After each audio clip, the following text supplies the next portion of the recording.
Hello, I am Jax West from Stephen Avery Project.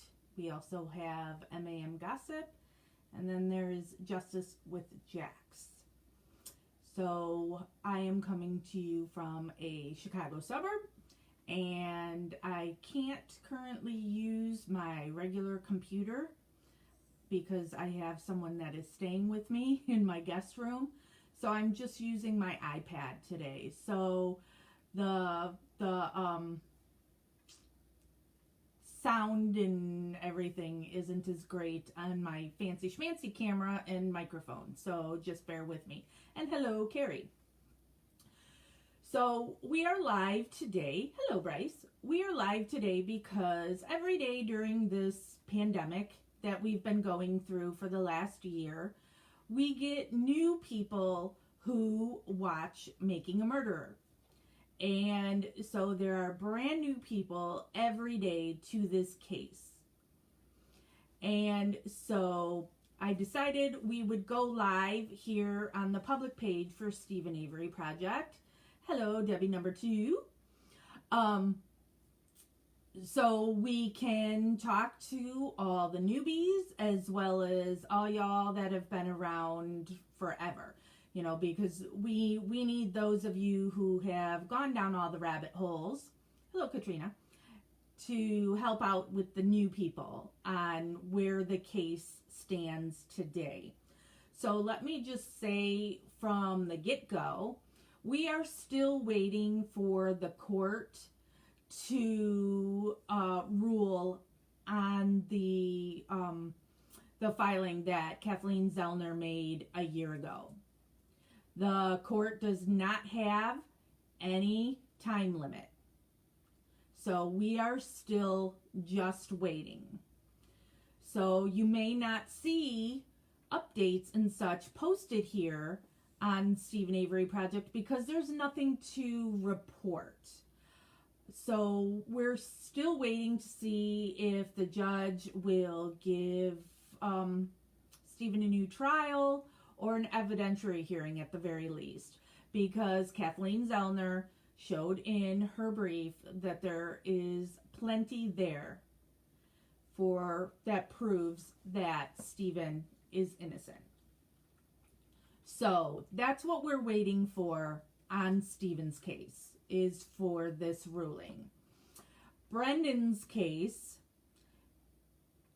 that's a little bit different. You know, so even though you have two people who are tried for the same alleged crime by the same prosecutor, it's completely different scenarios, which I don't understand. And then you have that Brendan confessed. Stephen has always maintained his innocence, but Brendan confessed. Now, if you're here on Stephen Avery Project, I'm going to assume you believe in Stephen and Brendan's innocence. I know that we do get trolls that come on here that believe they're guilty and want to say whatever, but we are a 100% supporter group and believe in both of their innocence. So we know that Brendan's confession was coerced. And so it doesn't matter to us that Brendan has confessed. The investigators, Dietering and Wiegert, used the Reed technique to manipulate Brendan into a false confession. So Brendan's case has gone more of the different levels that we have in the states. Our legal system here in the state is horrible. Point blank, and the period. So Brendan's case has really run the full gamut. So the best thing for Brendan would be for the Wisconsin governor to pardon him or give him clemency, whichever way you want to say it.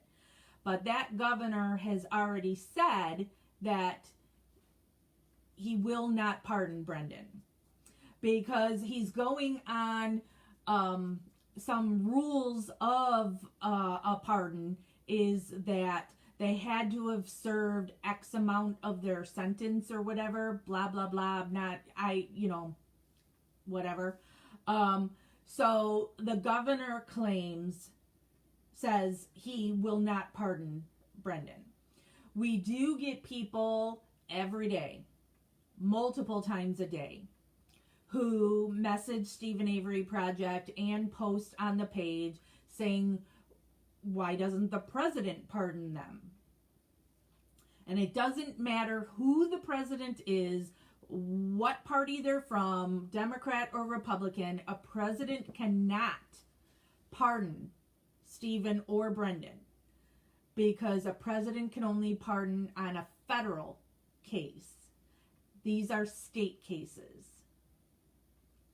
So only the governor of that state can pardon them.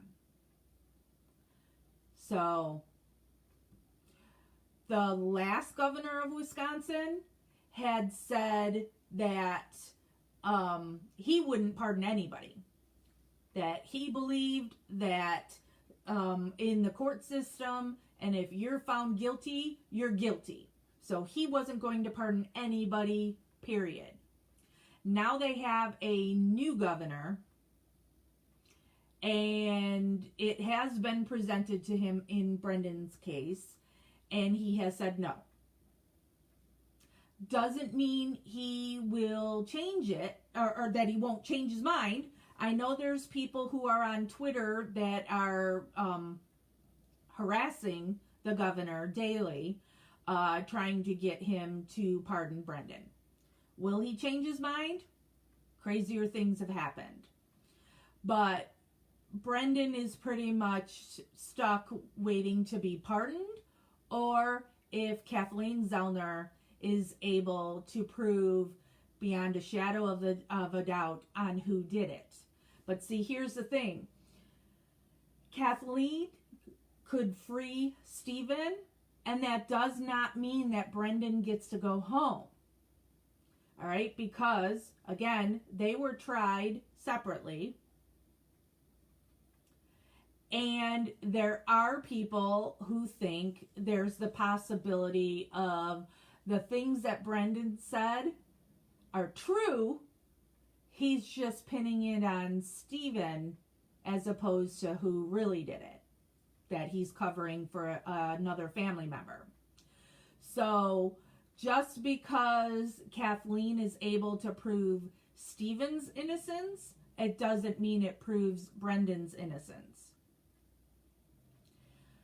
Even though we all know, again, I'm going to say, if you're here on Stephen Avery Project, I'm assuming you believe they're both innocent. We know both of them are innocent. But you can look at one of Kathleen's other cases, the Ryan Ferguson case. And so there's a documentary on that case called Dream Killer. And so she was able to free Ryan Ferguson, and the other man involved in that case is still in prison today. So, but if Kathleen is able to prove who did it, maybe there's the chance that Brendan could be freed also. But another thing to remember is it's not Kathleen's job to prove who did it. She's just there to prove that Stephen is innocent and that Stephen did not. So that's something that guilters, that's what, for those of you that are new, guilters are people, obviously, who think they're guilty, that they're called. So guilters, they're an interesting breed, right? I'm sorry, now I got distracted seeing somebody's comment on here. And sorry, people who are asking me questions right now as I'm chatting away, that I'm not really looking at your questions. So Dream Killer is not on Netflix, I don't believe. I think it was on Hulu. Was it on Hulu? Somebody else will know where it's at, or one of the moderators here we'll show it. So anyway, the Kathleen's job is to prove that Stephen is innocent, and guilters will attack her for filings she has done over the years, where she'll point a finger at this person, she'll point a finger at that person, and they're like, oh, she keeps blah blah blah blah blah. No, she's not saying when she says something about Ryan Hilgas. Ooh, Jennifer is saying Dream Killer was on Netflix. Ooh, good. Okay. She's showing you that there are other avenues, other people who should have been looked at, that there's reasonable doubt for those people. So, of course, she's going to say multiple people. Those of you who've been around a while and have gone down all those rabbit holes, you know, I can make a case for Ryan Hilgas. I can make a case for George Zipperer. I can make, you know, so, you know, so she doesn't have to, in order to free Stephen, she does not have to prove who did it. She's just showing, A, Stephen didn't get a fair trial. B, he's innocent. And I think even if you're a guilter, you have to admit this is not a fair trial. How is this fair that the people who were part of putting him in prison the first time for 18 years for an attempted rape he didn't do, that those are the people that now find all this alleged evidence against Stephen now for a murder, right when depositions have begun for his wrongful conviction? There's just too much to show that this case was not on the up and up. Guilters will say, people who believe in their innocence, it's because we're just convinced by a Netflix show. No. Many of us have done lots and lots of homework on this case. And something I say all the time is, there's nothing in it for me to be here all these years saying Stephen is innocent. There's nothing in it for me. Actually, I have been put through the ringer by people for standing with Stephen and Brendan. If I saw something to say that either were guilty, I would say they were guilty. They're not my family. They're nothing to me. So I followed the evidence. And the evidence shows me that Stephen and Brendan are innocent. First thing, what would be Stephen's motive? Motive? Anyone? Motive? He had a girlfriend. Okay? So, he has a girlfriend. Yeah, she was in jail at that time. But she would also have to go to these classes for, because she's at multiple DUIs. And Stephen would pick her up and take her to those classes. That's the way that had worked. So he was regularly seeing his girlfriend. He was regularly talking to his girlfriend. He was in love with his girlfriend, wanted to get married. His depositions had just begun, where he's suing for $36 million. And he was about to get, now remember, this alleged crime happened on Halloween. By December, he was going to be getting, and I'm really bad with numbers, I don't remember numbers, but he was going to be getting X amount of thousands of dollars from the state. That is above and beyond what he was suing for. So he was about to come into that money, plus a lawsuit starting for $36 million. So he's in love. Money's coming his way. They tried to paint him out like he's going to be some sexual deviant by, when they're tearing apart his trailer, they want to find porn. Did they find any? Any videos that Stephen had were, whoops, and there was my dog jumping up on my couch hitting my camera, was of him and his girlfriend. Pictures they found were his girlfriend. Oh, he had handcuffs, and then they tried to use those handcuffs like that was something that was used on Teresa Halbach. They're pink furry handcuffs that were used for his girlfriend, or gonna be used for his girlfriend, or whatever. Not our business, because it's never our business what happens in somebody's bedroom. Two consenting adults, do you. So they don't find anything like that to try and use that sexual deviant claim. Oh, he's angry. He's angry. Okay. Well, did you see him on the news? Or like when they were gonna do that Avery law? Didn't look angry. And if he's angry, why is he going to do something to some random girl? Also, he called Auto Trader to schedule this appointment. Why would he leave that trail if he's going to murder this girl when he had her cell phone number?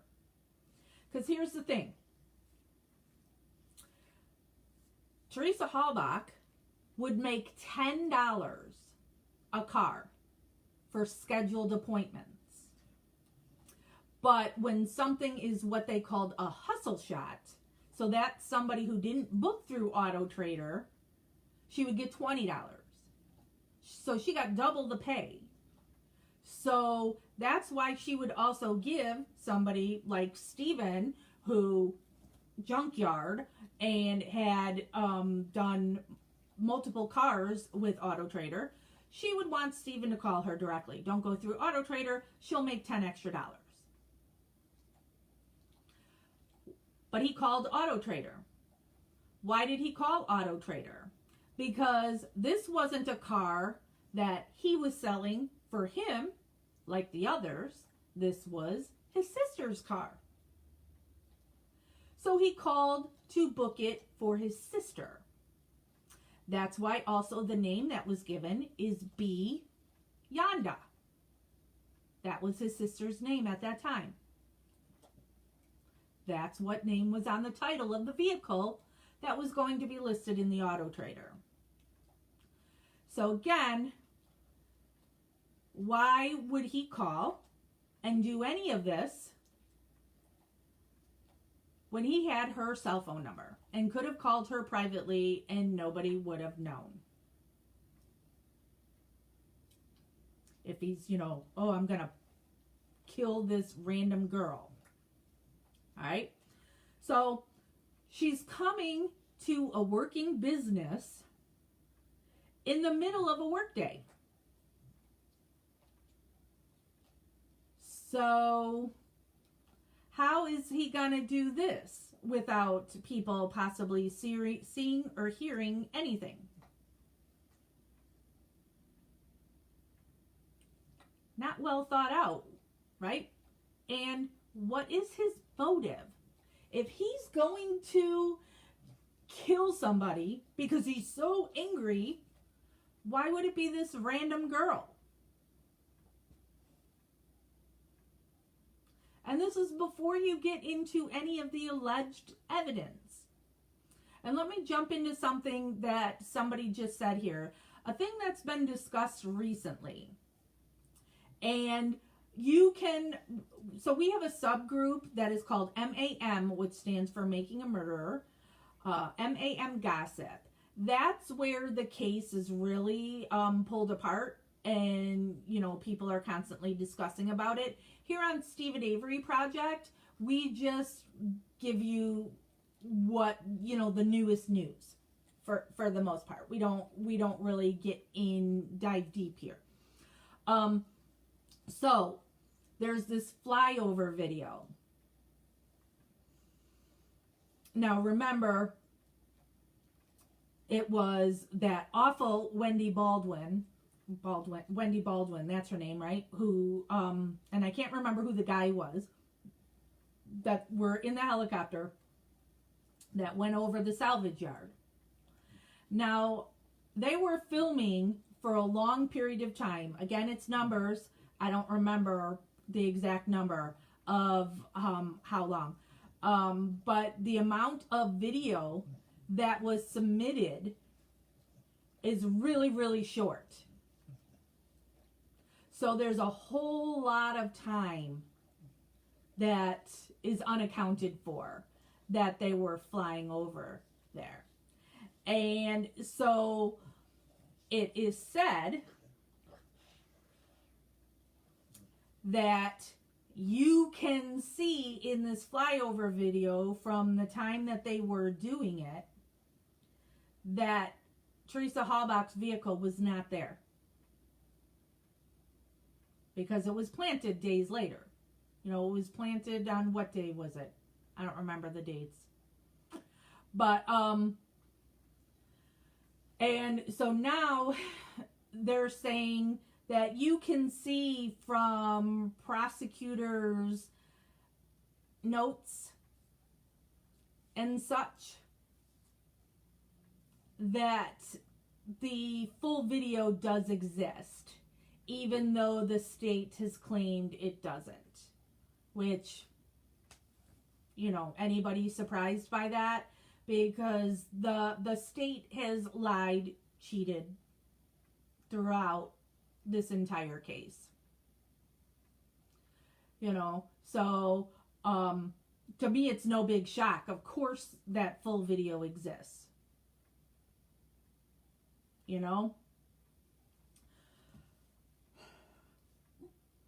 Then you have Stephen's story, other than did he have a fire that night, has remained consistent.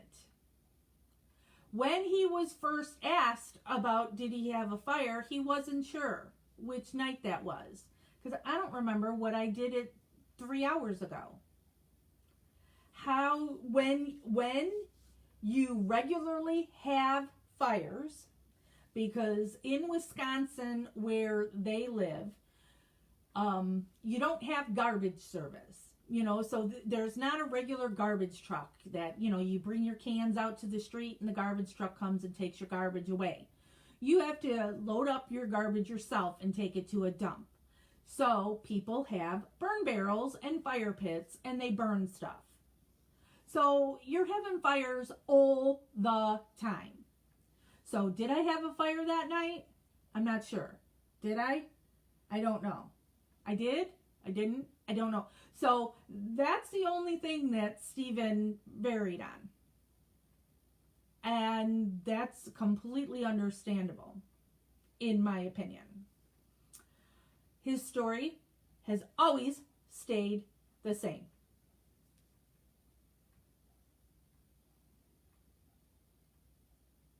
Teresa was there, took the couple of pictures, she gave him the book, and she left.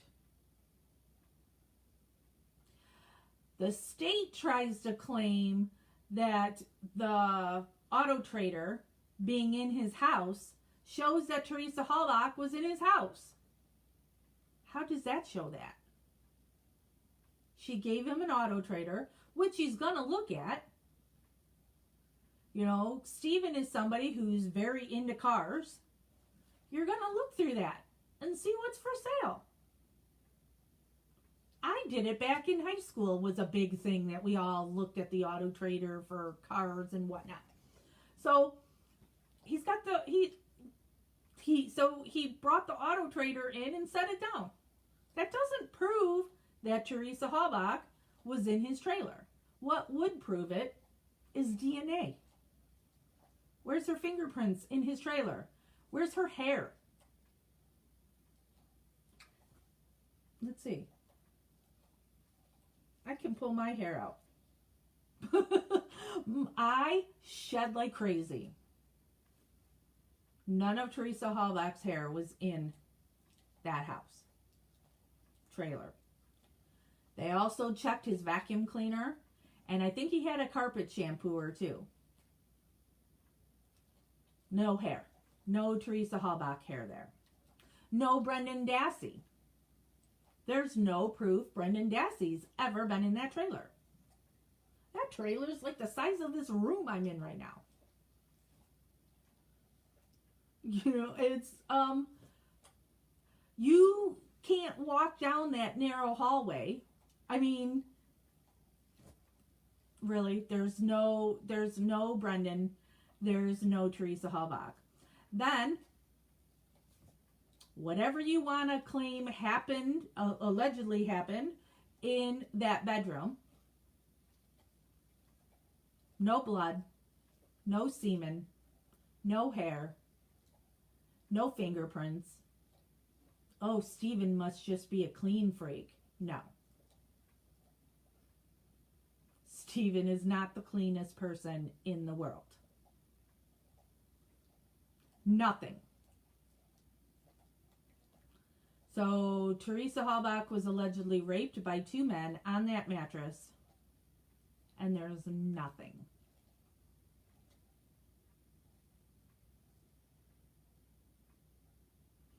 Then that teeny tiny trailer is searched multiple times. They find nothing. Then all of a sudden, a magic key.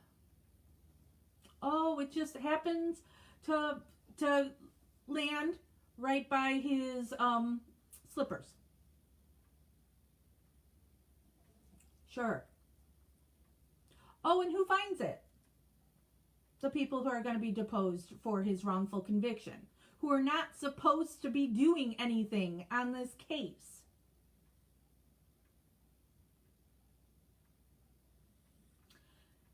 Then you also notice that that key is not her key. It's not the key she used for her ignition. It's the spare key or the valet key or whatever you want to call it. Not the key she uses. So somebody who drives for a living is going from place to place to take pictures of cars, and then whatever other photos she was taking for her business is driving, and her DNA is not on that key, nor is there wear and tear on that key. Looks like a key that's never used. It's on a lanyard. The other side of it's gone. There is only one key on there.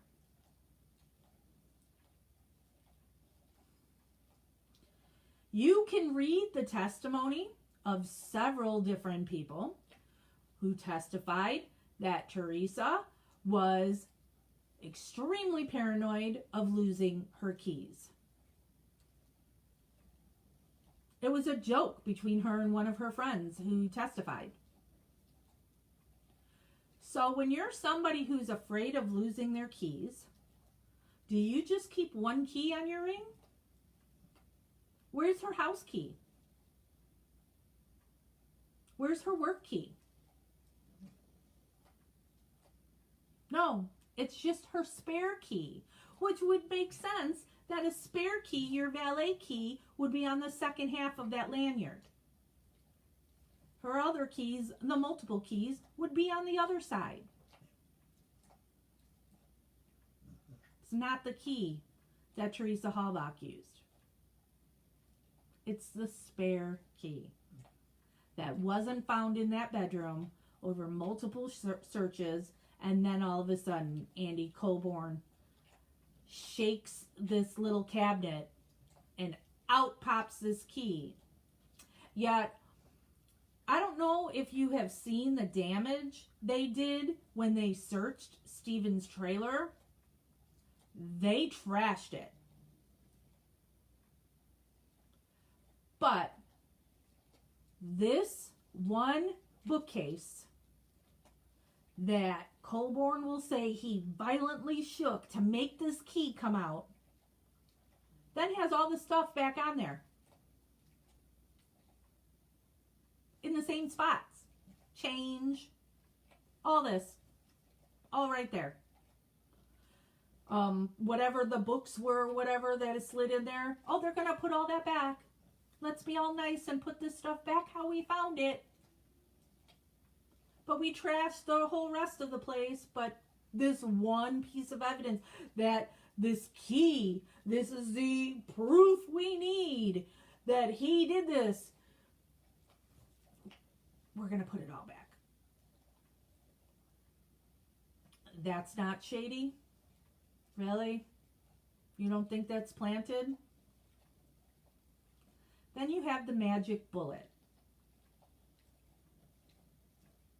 That they did multiple searches of that garage.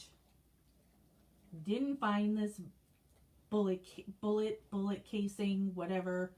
Now they find it in a garage that is full of dust. No dust on this bullet. That has now, because they found it in March. And the alleged crime happened in October. So this bullet has been sitting there for months. So it would have dust on it, like everything else in the garage. No dust.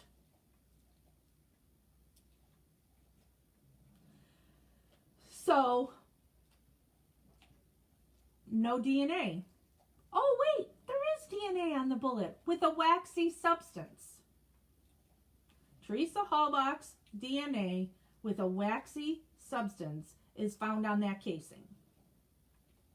When you look at the evidence log, you will see that they took stuff from Teresa Halbach's house and brought it to Stevens. Why are you taking stuff from Teresa's house and bringing it to Stevens' house? Stuff like dirty underwear, vibrator, toothbrush, chapstick. A waxy substance. What you think? You think chapstick could be a waxy substance? That would also have DNA on it.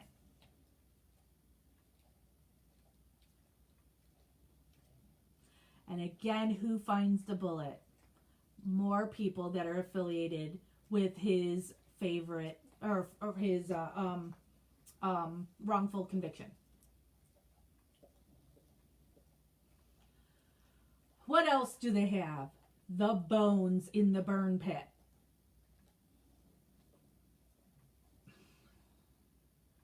There's no proof that those bones are even Teresa Halbach, first of all. It is consistent with the maternal line of her mother. Doesn't mean it's Teresa Halbach. What do you do? What are the police supposed to do when you find evidence? What's the first thing? You photograph it. You are not allowed to touch it. You photograph it. There are no pictures of these alleged bones in the burn pit behind Stevens' garage. Claim that this is due to Stevens' German Shepherd bear being chained up near the burn pit. Bullshit.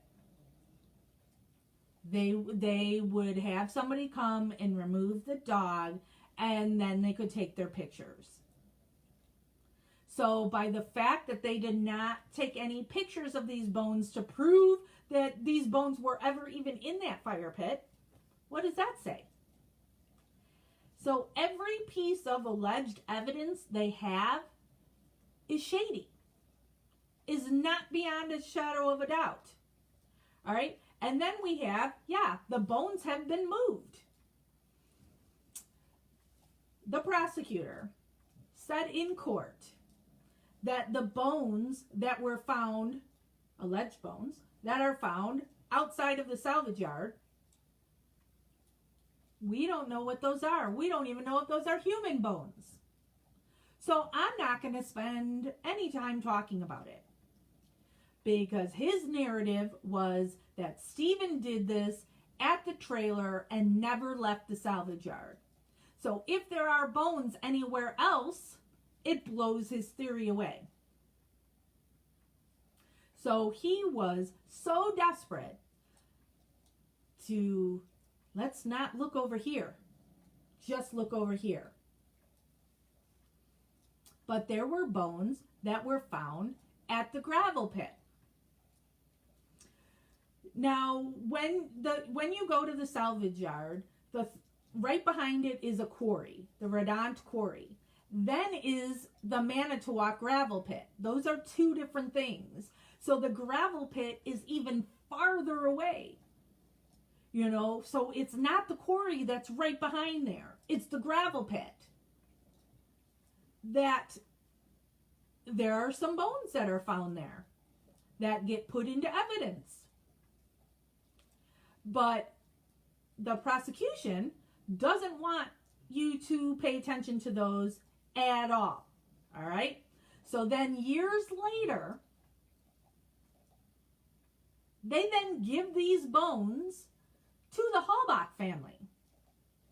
They get delivered to the funeral home that Teresa Halbach's service had been at. And do what with them? Don't know. I don't know if they cremated those bones. Did they put them with the rest of the bones? You know, since, this is years later. Why are you giving evidence, first of all, evidence that Kathleen Zellner had an agreement with the prosecutors that this is evidence she wants to test? They agreed to let her have that. Yet they're not giving it to her and not saying anything. And it turns out years ago they gave it away to the Halbach family. You can't do that. You can't give away evidence. That doesn't seem shady at all, does it? That you're getting rid of evidence. Can't do that. So, but the state had testified in the trial that those bones are not Teresa Halbach. Yet you gave those bones to the Halbach family.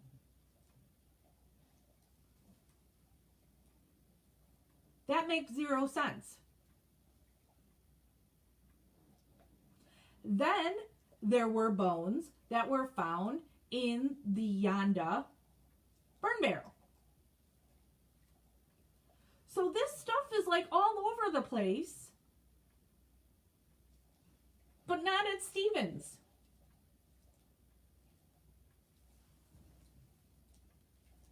Yet they're so desperate to pin this on Stephen. Why? $36 million. They have nothing. Everything is circumstantial and shady. So what do? They get Brendan Dassey. Brendan is Stephen's alibi. Brendan was allegedly with Stephen that night. So we need Brendan Dassey to say that Stephen did something. My belief is that they were trying to get Brendan to incriminate Stephen. That they weren't after Brendan at all. They were trying to use Brendan so they could blow apart Stephen's alibi and Stephen's witness. So they were trying to get Brendan to say that he saw something that Stephen did, blah, blah, blah. They kept leading Brendan, but Brendan, with his low IQ and his social skills, doesn't understand what they're trying to get out of him. And so eventually Brendan says something, and so it incriminates Brendan. You know, they change the narrative that if they can't get Brendan to say that he saw Stephen burning something in the fire, that now it has to be Brendan was a part of it. They're just desperate to get Stephen any way they can get him, and Brendan is collateral damage. That they don't care about taking this poor 16-year-old boy and taking away his life. Never get to go on a date, get married, have children, you know, watch wrestling, play video games. You're taking away his future because you want to get out of paying that $36 million to Stephen when you wrongfully convicted him knowingly. That whole thing was set up from the get-go. When you're having Mr. Pencil, Greg, or Gene Couché, or however you say his name, draw his mugshot as what allegedly how Penny Bernstein described him, yeah, the fix is in. Snooze points out another thing, a very important thing. The special jury. Stephen is never getting a fair trial because they stacked the jury pool.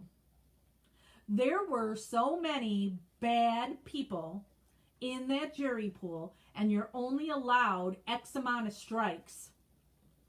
So they were stuck with not one, but two people on Stephen's jury that were affiliated with the Manitowoc Sheriff's Department. The people who have framed him, not once, but now twice.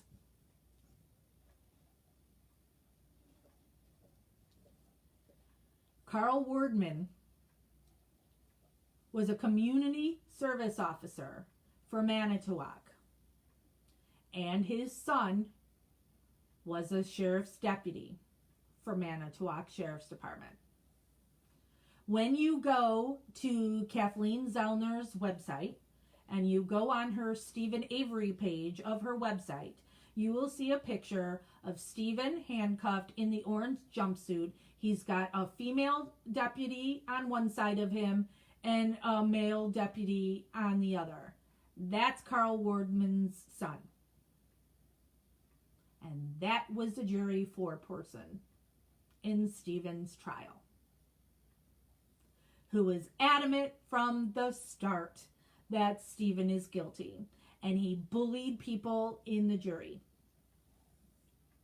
And then there was another person on the jury who was married to somebody who worked for the Manitowoc Sheriff's Department. Not one, two. Two people from Manitowoc Sheriff's Department on Stephen's jury.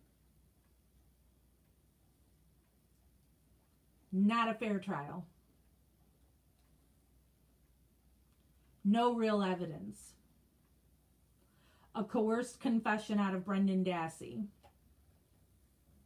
that you can watch for yourself. What'd you do to her head? I don't know.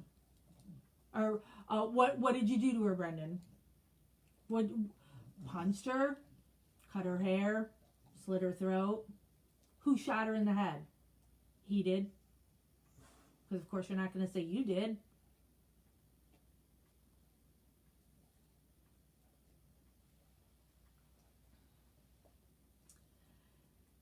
This case is a huge travesty. It has nothing to do with what you think of Stephen as a person. You don't have to like Stephen to see that this case is wrong. Stephen is innocent. Brendan is innocent. Law enforcement did so many shady things. law enforcement, state's attorneys, lab techs, big hair Sherry Colhane.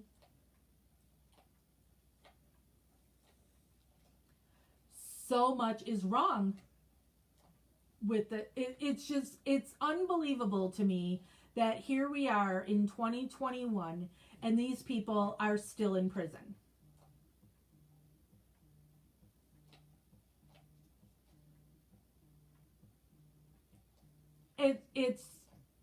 It blows me away. And they're not the only ones. Obviously, there are so many people who are in prison for crimes they didn't commit. There are so many people who confess to crimes they didn't do. Stephen and Brendan both have low IQs. You do not have to have a low IQ to be tricked by law enforcement to confess to a crime you didn't do. So the thing to learn from this case is you never talk to the police without a lawyer present. But that's not always going to keep you out of trouble. Because as Stephen says, poor people lose all the time. So when you're Brendan Dassey and there's no money and you have to get a lawyer appointed to you, you get Len Kaczynski, who all he wants to do is help the state, who pays him. So Len Kaczynski and Michael Kelly did everything they could to try and help the state bring down their client, Brendan Dassey. So if you don't have money for a good attorney, or you don't get the luck of the draw and get a good public defender, because there's good and bad in everything. So I am not saying all police are bad. I am not saying all lawyers are bad. I am not saying all judges are bad. There's good and bad. But with that public defender, it's the luck of the draw. Are you going to pull somebody who is doing this job truly because they want to help the less fortunate who can't afford $1 million legal defense? Or are you going to get the one that's pissed off that they're stuck having to do these pro bono cases every so often or whatever, and they're like, we just want to clear this off the docket. So whatever will be the fastest way to do that. So, but don't say anything. Don't be afraid to ask for a lawyer. It's the thing that I would have done. My sexy girl from Miley's on. Hi, Miley. Before making a murderer, I absolutely would think if I asked for a lawyer, it makes me look guilty. So I'd say, I know I'm not guilty, and let me just explain this real quick. You don't know what their agenda is going to be. You do not know what narrative they're trying to get the square peg in the round hole.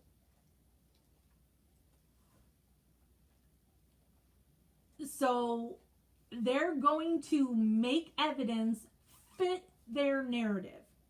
So don't let them manipulate you. Don't let them twist your words. That's what was done to Stephen and Brendan.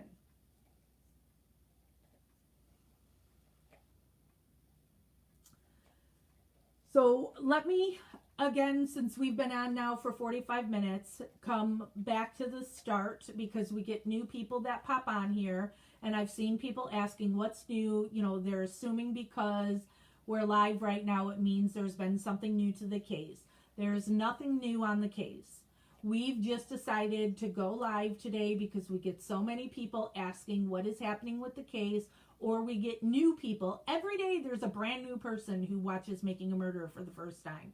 We get so many messages all day long of people who are appalled because now now that we're in a pandemic and people are home and they're looking for things to watch, they're like, I'm going to watch this Making a Murderer that I've heard about.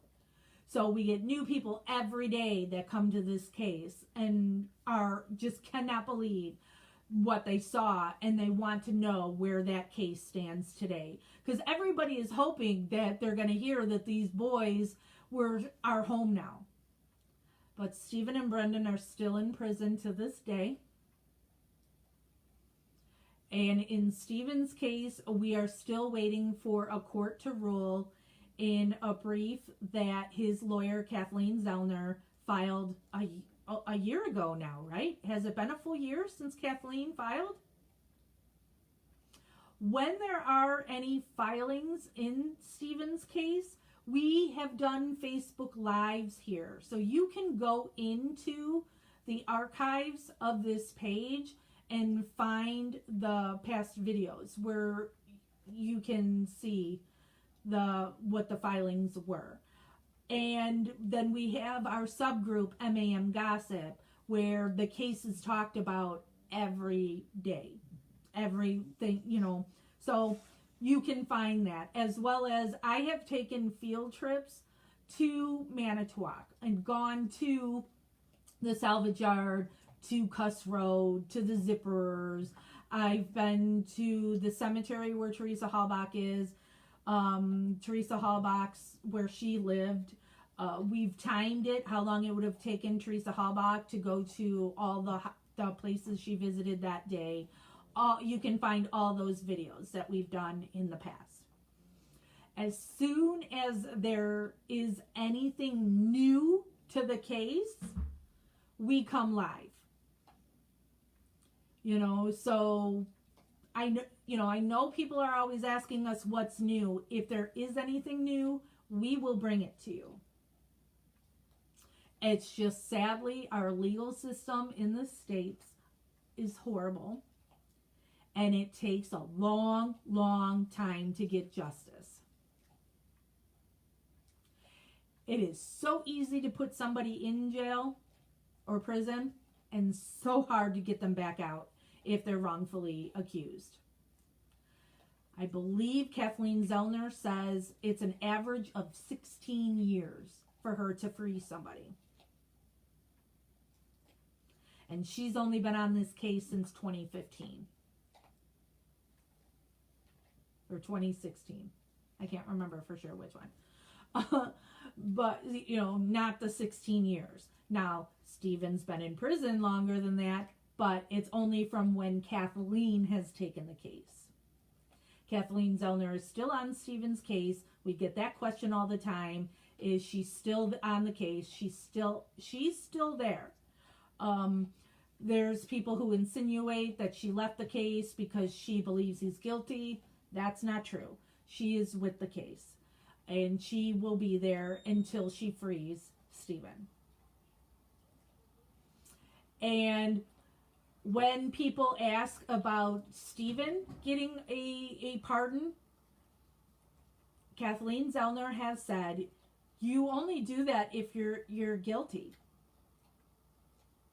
Or you have no other option. Brendan, he's not out of options, but he has the tougher road right now. Stephen still has cards to play.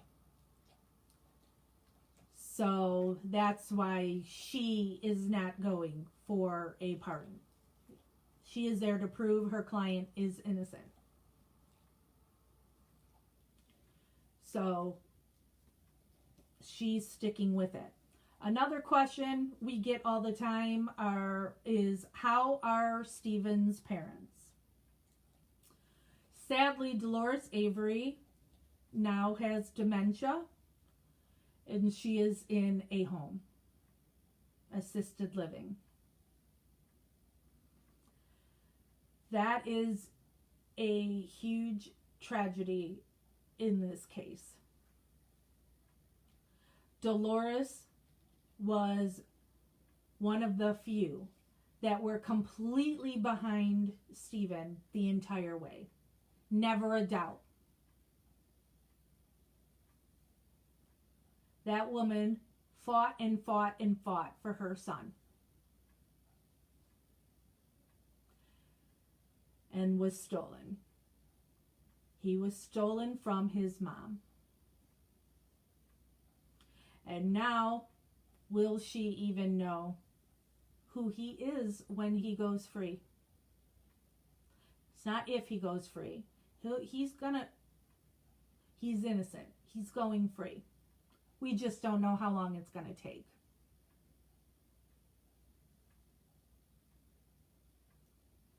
And I don't know what dollar amount you put on that.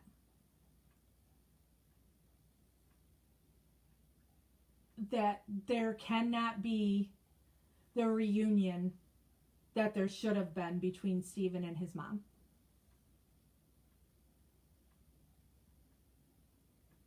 I don't know the extent of how bad her dementia is.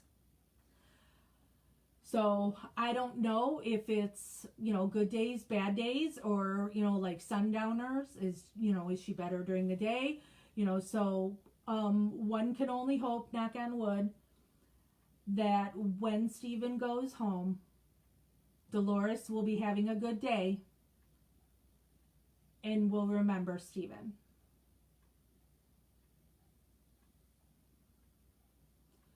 But that's just, I can't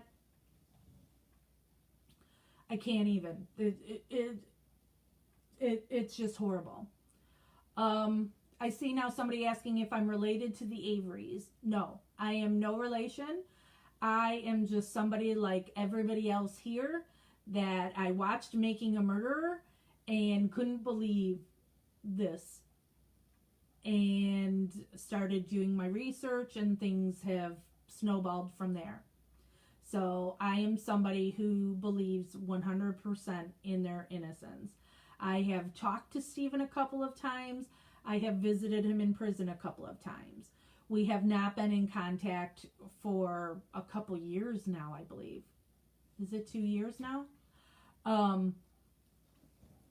Shane's asking me, what is my take on Scott Taddock? Scott Taddock is somebody else I've also met and I have interviewed.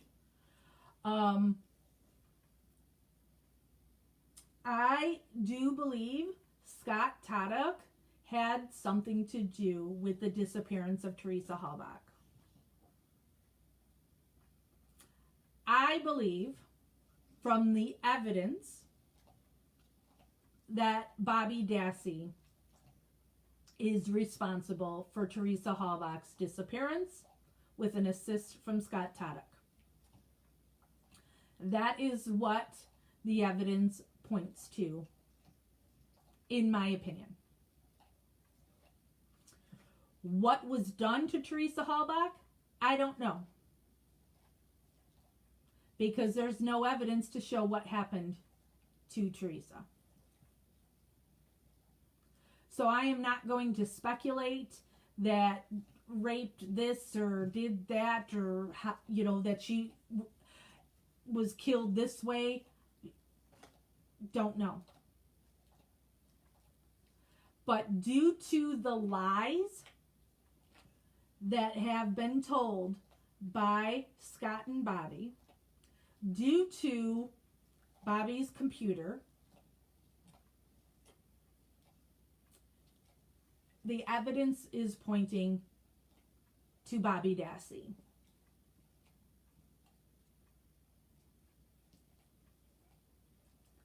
Did Scott Taddock just learn of it after the fact and help his buddy out? Because he and Bobby belong to the same hunting club. Bobby Dassey was the only one of Barb Benyanda's sons that Scott even kind of knew. He didn't know any of the other ones, because you have to remember that when Barb and Scott got together, she was married to Scott's cousin, Tom Yanda. So she wasn't so Scott's not hanging out at Barb's house because her husband, his cousin, Tom Yanda, is in and out of that trailer. So he doesn't really know those kids at that time. But Bobby, they belong to the same hunting club.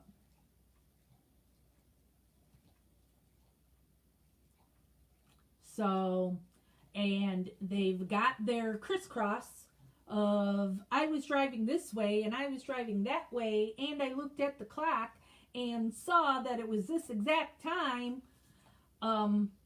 Yeah, it sounds to me like those two are covering for each other.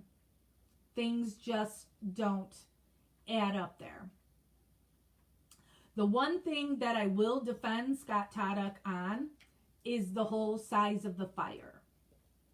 Because when I was at Scott's house, I asked him about the fire and how he had said the fire was the different sizes.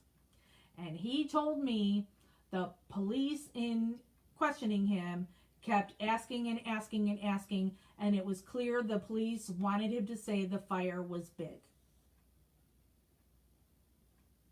And I know from talking to one of the other Dassey boys that I had met, Brian Dassey, he told me that what was done to Brendan was done to him and done to all of his brothers.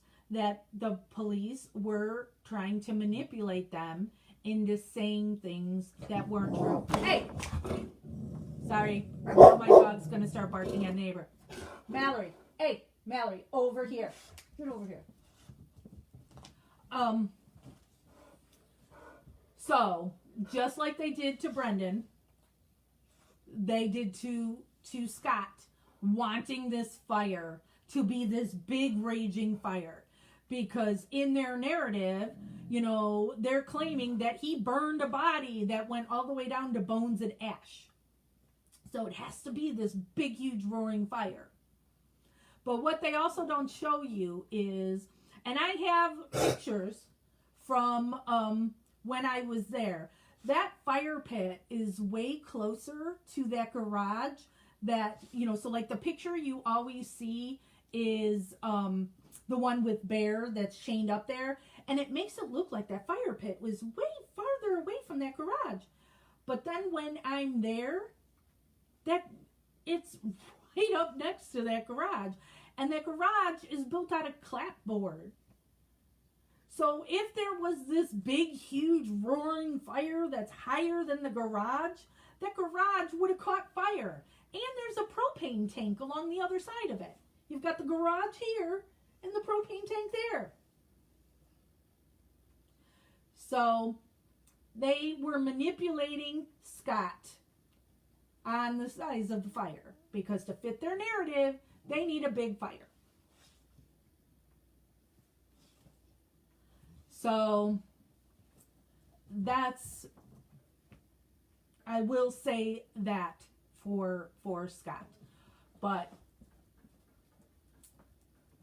to me, the evidence points at Bobby Dassey killer assisted or by Scott Taddock.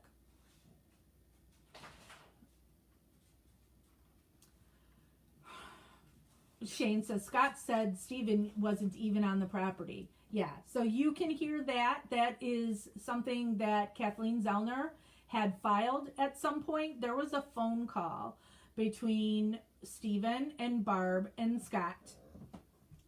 All inmate calls are recorded.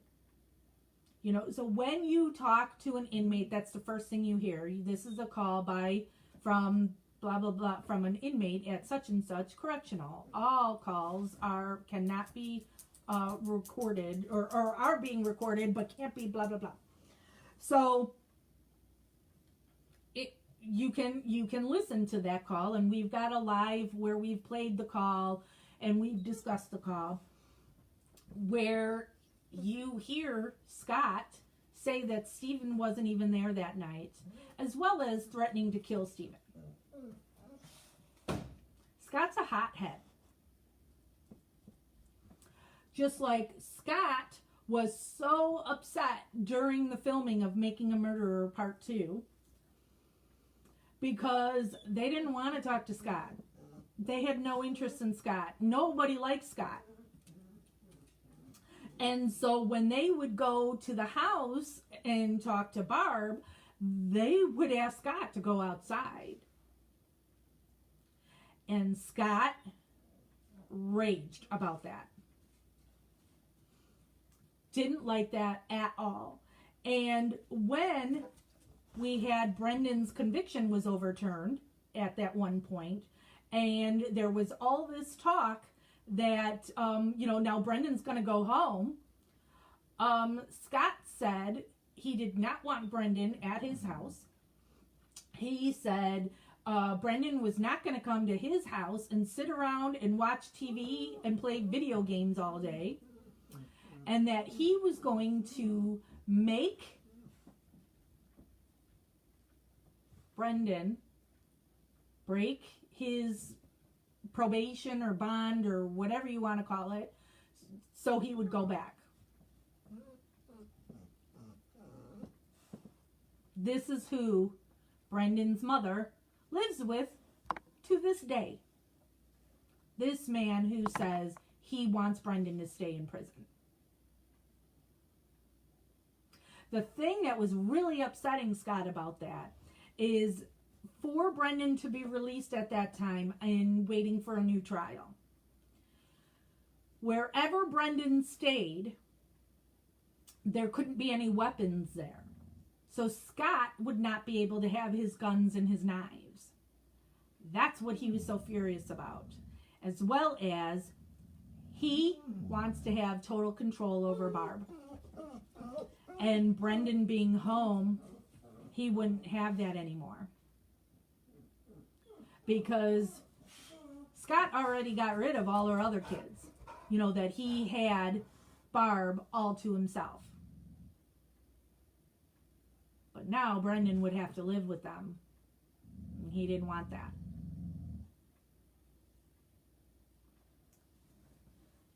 So, why?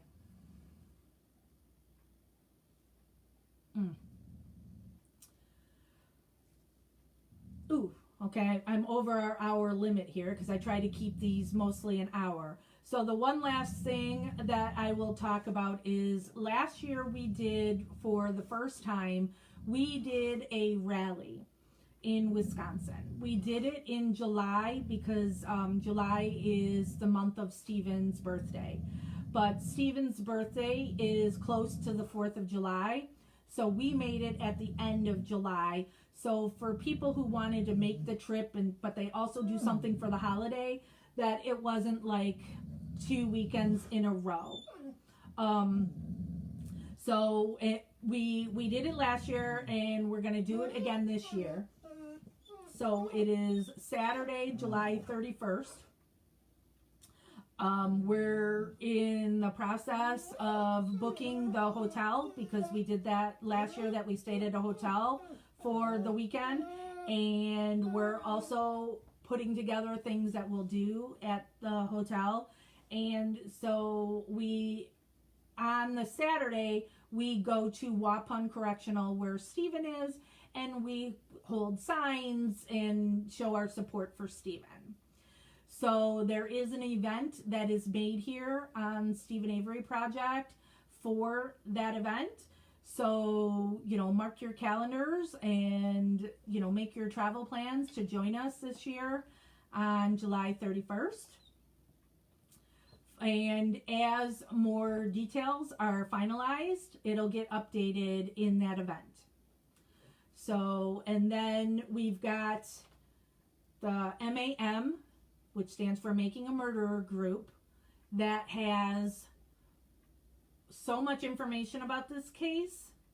And then there's a few other cases as well that gets discussed in there. Not just Stephen's case or Brendan. On this page, this public page for Stephen Avery Project, we keep this almost 100% on Stephen's case.